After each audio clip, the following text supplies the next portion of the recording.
When it comes to iconic genre sequels, we pretty much all agree on the greats. And though this has always been loved by fans, I'd argue Child's Play 2 rivals the first. And that the popularization of Rotten Tomatoes has just f***ed up what I assumed we all agreed upon. Taking the wise move of expanding mythology, going bigger and meaner, yet retaining the threat in an idyllic and grounded, or best you can with a killer doll, suburban setting. As we start the month of Halloween, I'd like to explore why this sequel still stands strong. A few key moments, and of course the scene that defines it. Spoilers, it's the toy factory scene. I'm Lance Vlcek, and this is Scene Breakdown.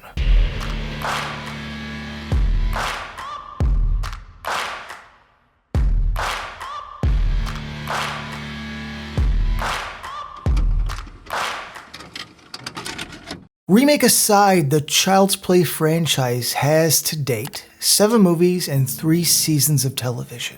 Now with the 3rd season being its last, it could be a while before we see our favorite Lakeshore Strangler return. But make no mistake, he'll be back. And that's what I've always respected about this franchise, its ebbs and flows, adapting when need be and always swinging for the fences. Now, does it all work? No. But Don Mancini has done the impossible. Kept the same story, the same timeline traversing ahead. No ignored sequels, no timeline changes, no Corey Cunningham.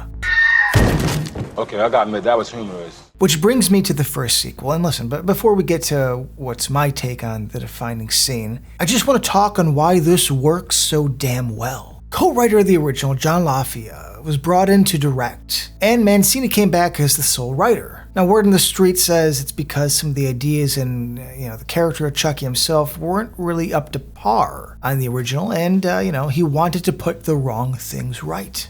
LaFia, along with cinematographer Stefan Sapsky, gives this sequel such a fresh and distinctive look. Let's talk about how this vibrant look plays with the expectation of uneasiness. LaFia wanted things to feel like they were from the perspective of a child. And as Andy took the full lead, what would the world look like through his perspective? Now we have lower camera angles, the reds and blues pop. Even the night scenes are stylishly bright.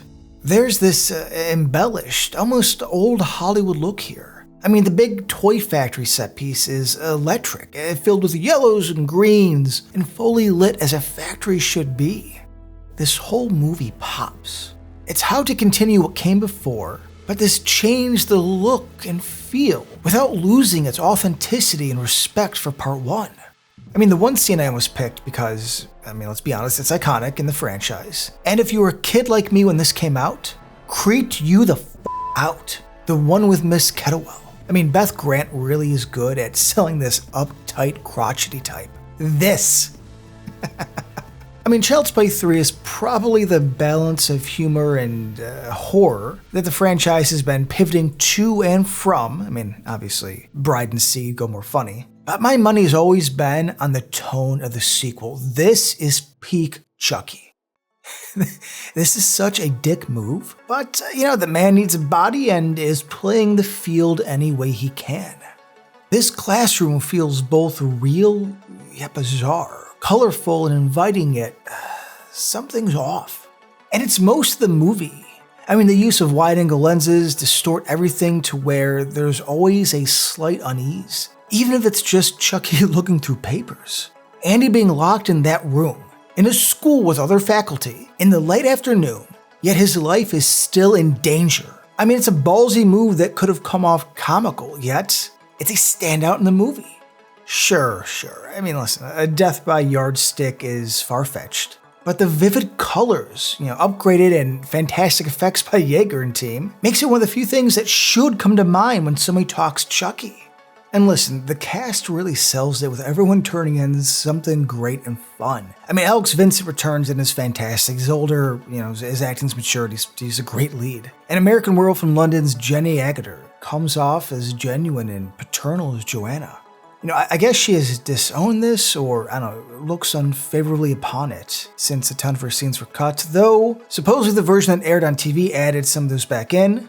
But again, for limited screen time, she's great. Like, I feel for her. She has a presence. Garrett Graham plays a douchebag foster dad so well, you actively root for his death. How's it hanging, Phil? And listen, if I'm being honest, he'll always be the great Dr. Pankow to me. Informing, young minds. But the best addition, and one I'm still kind of heartbroken wasn't rectified till, honestly, very recently, was Christina Lisa's addition of Kyle. A cool, sassy teen who smokes, sneaks out at night, and is still a decent human being. I mean, we're coming off a lot of worn tropes of the 80s, and I'm surprised this works so well. I mean, shit, outside of Ash vs. Evil Dead, this is one of the few times giving the lead a sidekick integrates so well. The character being older but still a kid helps bring the gap of Andy's world and that of the ignorant adults. She's the big sister he never had, and an ending with her and Andy in the factory gives the finale more weight. But it's here where Child's Play 2 cements itself as one of the greatest sequels, and the Chucky we've come to know and love, cackle and all. The Toy Factory final act is brilliant because on paper it's a basic chase, cat and mouse scene. Lafia's direction along with Sapsky's lighting and lenses. Now, it probably wouldn't be fair to call this entire ending a scene, though it is the best ending Chucky's had, and a series high. Before we continue with our video, here's a reminder to click the Store tab on any of our JoBlo channels and browse our collection of the latest and freshest designs in our merch store. Go get you some. But specifically where he realizes it's already too late. Charles waited too long and just loses it. Brad Dourif gives his best, I said it, his best and most intense version of Charles Lee Ray right here. And let's be honest, this is the best Chucky has ever looked. Doing away with the human brows, which, I did like in the first, but gives this doll more of a soulless look. The dirty teeth and gums, and those giant sky blue eyes. It's a better upgrade all around, and with Dourif's emotive performance, even now, he's just not quite there. We get a great low-angle chase through the mountain of good guy dolls, just bright yellows at every corner, and a cool nod to The Shining. It's a fun chase and from a visual standpoint does a lot with something as simple as toy boxes. It's tense, and needing to climb the drop roller is genius. Does anybody remember Discovery Zone? Shit, am I dating myself? Well, they had this exact thing. You'd slide down, have a good time, sometimes you'd pinch your fingers, you'd go back up and try it again. And as a kid, this scene just hit different because I know how hard it would be to climb up this thing with little to no upper body strength. A nice tense moment knowing the killer doll is on its way. And if you mess up, you go all the way back to the bottom. But it's Chucky chasing Andy up with the knife, screaming, where he becomes a horror staple. He needs to rip his own hand off just to escape. Fully human inside the doll, the effects are gory and gross, and you could just feel the pain as that stretches. And then Chucky gives himself a knife hand. This culminates Mancini, directed by Lafia, making Chucky an all-time great. It's both appropriate, cool, and filmically iconic. Stating the obvious, I hate kids. A killer doll willing to get what needs to be done by any means necessary. This put him next to the greats on the Mount Rushmore of horror. Child's Play 2 is a masterful sequel that surpasses the original in almost every way. I know, listen, the original's a classic, but it needs to be said. Wisely building upon the mythology and expertly balancing tension and humor. I want you to look down there and tell me what you see. And he's been there since last night, hasn't he?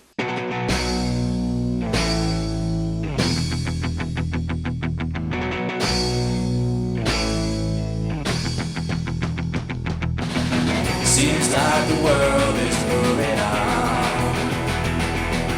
Didn't stop to look around. Didn't give a shit if you're crashing down. You can close your eyes but not your skin. Don't believe what you refuse to see. Won't find a way in. Well, I can't ignore a certain thing.